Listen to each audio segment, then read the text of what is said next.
Hello, അസ്സലാമു അലൈക്കും. Welcome back to my channel. അപ്പോൾ ഗുഡ് മോർണിംഗ്. അപ്പോൾ ഇത് എൻ്റെ രാവിലത്തെ ഒരു വ്ളോഗാണ് കേട്ടോ. ബ്രേക്ക്ഫാസ്റ്റിന് മുമ്പ് വരെയുള്ള ഒരു വീഡിയോ ആണ്. അപ്പോൾ രാവിലെ എഴുന്നേറ്റ് ഞാൻ ആദ്യം ജനലൊക്കെ ഒന്ന്, ഇത് മുകളിൽ റൂമിൽ നിന്നുള്ളൊരു വ്യൂ ആണ് കേട്ടോ. അപ്പോൾ റൂമിലെ ജനലൊക്കെ ഒന്ന് തുറന്നിട്ട്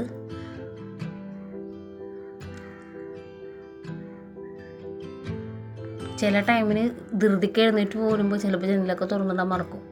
പിന്നെ ആദ്യം തന്നെ കുറച്ച് ടൈം എടുത്ത് എല്ലാം ഒന്ന് ആസ്വദിച്ചിട്ടൊക്കെ കിച്ചണിലോട്ട് കയറാമെന്ന് വിചാരിച്ച്. അപ്പോൾ മുകളിൽ സിറ്റ് ഔട്ടിലത്തെ ഒരു വ്യൂ ആണ് കേട്ടോ. ഇപ്പോൾ വലിയ അറേഞ്ച്മെൻറ്റ്സൊന്നും ഞാനിവിടെ നടത്തിയിട്ടില്ല, കാര്യമായിട്ടുള്ള പെയിൻറ്റിങ്ങും ചെയ്തിട്ടില്ല. ചെറിയ ചെറിയ രീതിയിലുള്ള കുറച്ച് കുഞ്ഞു കുഞ്ഞു ചെടികളുണ്ട്, കാര്യമായിട്ടൊന്നുമില്ല കേട്ടോ. കാരണം ഇപ്പോൾ ഈ ഇടക്കാലം വെച്ചിട്ട് നമുക്ക് കുറേ ആടുകളുണ്ടായിരുന്നു. അതിന് ശേഷമാണ്, ആടിനെയൊക്കെ കൊടുത്ത ശേഷമാണ് കുറച്ച് ചെടികളൊക്കെ ഇങ്ങനെ വളർത്താൻ തുടങ്ങിയത്. അങ്ങനെ ഞാൻ താഴോട്ട് വന്ന് താഴെ ഹാളിലത്തെ ജനലൊക്കെ തുറന്നിട്ട് നമ്മൾ മീൻകുട്ടന്മാരെയൊക്കെ ഒന്ന് നോക്കി. രാവിലെ മോന് ഫുഡൊക്കെ ഇട്ട് കൊടുത്തതാണ് ഉണ്ടാവുന്നത്. പിന്നെ ഞാനായിട്ട് ഇതിനിട്ടൊന്നും കൊടുത്തില്ല. ഇതിൻ്റെ കാര്യമൊക്കെ, മീനിൻ്റെയും കോഴിയുടെയൊക്കെ കാര്യമൊക്കെ മോൻ തന്നെ ചെയ്യണം. എനിക്കത് നിർബന്ധമാണ്. അതൊന്നും നമ്മൾ ചെയ്യണത് അവർക്ക് ഇഷ്ടമല്ല. അതുകൊണ്ട് തന്നെ ആ ഒരു ഭാഗത്തോട്ട് നമ്മൾ നോക്കാറില്ല. അതിൻ്റെ കാര്യമൊക്കെ അതവൻ തന്നെയാണ് ചെയ്യണത്. കുറച്ച് കോഴികളുണ്ട് കേട്ടോ. അപ്പോൾ കോഴികൾക്ക് അറക്കാപ്പൊടിയൊക്കെ ഇട്ട് കൊടുത്തപ്പോൾ അതിൽ കിടന്നിട്ടുള്ള ഒരു മേച്ചിലാണ്. അങ്ങനെ ഞാനതൊക്കെ കഴിഞ്ഞ് കിച്ചണിലോട്ട് കയറി കേട്ടോ.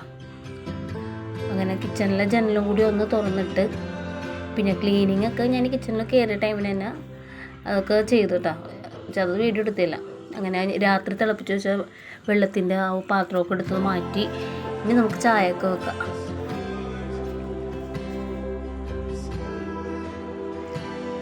നേരത്തെ എഴുന്നേറ്റുകൊണ്ട് പതിയെ ചെയ്ത് കുറേ നേരം അവിടെ ഇരുന്ന് കുറച്ച് ടൈം കഴിഞ്ഞിട്ടൊക്കെയാണ് ഞാൻ ചായ തിളപ്പിക്കാൻ കയറിയത്. രാവിലെ തന്നെ ഒരു കിളി പോയ പോലത്തെ ഒരു അവസ്ഥ ഉണ്ടല്ലോ. എന്നാൽ അധികം നേരം കിടക്കുമ്പോഴാണ് അങ്ങനത്തെ ഒരു ഫീല് പറഞ്ഞത് കൂടി. എനിക്ക് നേരത്തെ എഴുന്നേൽക്കുമ്പോഴാണ് ചില ടൈമിൽ കിളി പോയ പോലെ കുറച്ച് നേരം ഇങ്ങനെ ഇരിക്കും.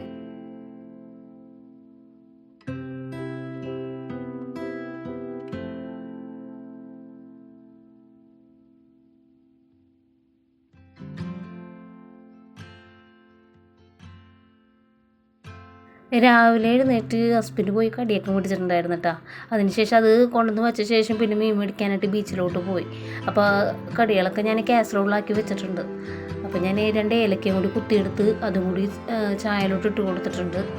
ഇത് അടുത്തുള്ളൊരു ക്യാഷ് ഹൗസിൽ നിന്ന് ചേലക്കാൻ കേട്ടോ. നല്ല സ്മെല്ലാണ്, നല്ല ഫ്ലേവർ ഉണ്ട്. നമ്മൾ ലോക്കൽ ഷോപ്പിൽ നിന്ന് വാങ്ങിക്കുന്ന ഏലക്കയ്ക്ക് ഇത്ര ഒരു സ്മെല്ലും ടേസ്റ്റും ഉണ്ടാവില്ല.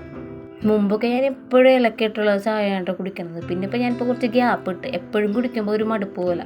അപ്പോൾ ഇടയ്ക്ക് സ്ട്രോങ് ആയിട്ടുള്ള ടീ തിളപ്പിക്കും. ഇടയ്ക്ക് ഈ പറഞ്ഞ പോലെ പൂതി കയറുമ്പോൾ മാത്രം ഏലക്കിട്ടിട്ടുള്ള ചായ. അതും ഈ പറഞ്ഞ പോലെ നമ്മൾ ലോക്കൽ ഷോപ്പിൽ നിന്ന് വാങ്ങിച്ചിട്ടുണ്ടെങ്കിൽ അതിൻ്റെ ഒരു ഫ്ലേവർ അത്രാണ്ട് കിട്ടില്ല. അപ്പോൾ കാഷ്യൂസിലത്തെ കൊള്ളാം. അപ്പോൾ ഞാൻ അത് ഇട്ട് ചായ തിളപ്പിച്ചപ്പോൾ ചായ നല്ല ടേസ്റ്റ് ഉണ്ടായിരുന്നു കേട്ടോ. നല്ലൊരു ആ ഒരു ഓവർ കുത്തൊന്നുമില്ല, പക്ഷെ നല്ലൊരു ഫ്ലേവർ ഉണ്ട്. അപ്പോഴേക്കും മോന് മദ്രസ കഴിഞ്ഞ് വന്ന് മീൻ വാങ്ങിക്കാൻ പോയ ഹസ്ബൻഡ് വന്നപ്പോൾ അവർക്ക് 2 പേർക്കുള്ള ചായയൊക്കെ ഞാൻ കപ്പിലോട്ട് ഒഴിച്ച് അതാദ്യം കൊടുത്തിട്ട് ഞാൻ കുടിക്കാമെന്ന് വിചാരിച്ചു. ബാക്കി വന്ന ചായയൊക്കെ അവിടെ മൂടി വെച്ച്. അപ്പോൾ അവർക്കുള്ള ചായ ആയിട്ട് ഞാൻ ഹാളിലോട്ട് പോകണം. അതിക്ക് മുന്നേ ഈ ചായ എടുക്കുന്ന ടൈമിന് ഇപ്പോൾ ഈ പാത്രത്തിൽ മീൻ വെള്ളം എനിക്കത് അപ്പം തന്നെ അത് ക്ലീൻ ചെയ്തില്ലെങ്കിൽ എന്തോ ഒരു മനസ്സിൽ വല്ലാത്തൊരു ഇടങ്ങേറാണ്. അപ്പം ഞാൻ അതൊക്കെ ഒന്ന് ക്ലീൻ ചെയ്ത ശേഷമാണ് അവർക്കുള്ള ചായ വേഗം ചൂടാറും മുമ്പ് കൊണ്ടുപോയി കൊടുക്കട്ടെ എന്ന് വിചാരിച്ചിട്ട് ഹാളിലോട്ട് പോയി. അപ്പോൾ ഞാൻ ഈ കാസറോളിലായിട്ട് ഞാൻ കടികളൊക്കെ ആക്കി വെച്ചിട്ടുണ്ടായിരുന്നു. സവാള വടയാണ് വാങ്ങിയത്. രാവിലത്തെ നേരം ഇപ്പം പറഞ്ഞ ഇടയ്ക്ക് മാത്രം ഇങ്ങനെ ആളുണ്ടെന്നുണ്ടെങ്കിൽ മാത്രം ഇടയ്ക്ക് മേടിക്കും. അല്ലെങ്കിൽ ബിസ്ക്കറ്റാ ബണ്ണ, അത് നിങ്ങളെൻ്റെ വീഡിയോസ് കാണുന്നവരാണെങ്കിൽ അതറിയാൻ പറ്റും. അപ്പം അങ്ങനെ നമ്മൾ ചായയൊക്കെ കുടിച്ചു. അപ്പോൾ എൻ്റെ ഈ ഒരു കുഞ്ഞു വീഡിയോ നിങ്ങൾക്ക് ഇഷ്ടമായിട്ടുണ്ടെങ്കിൽ തീർച്ചയായിട്ടും ഒന്ന് ലൈക്ക് ചെയ്യുക. സബ് ചെയ്യാത്തതുകൊണ്ട് സബ് ചെയ്യാം കേട്ടോ.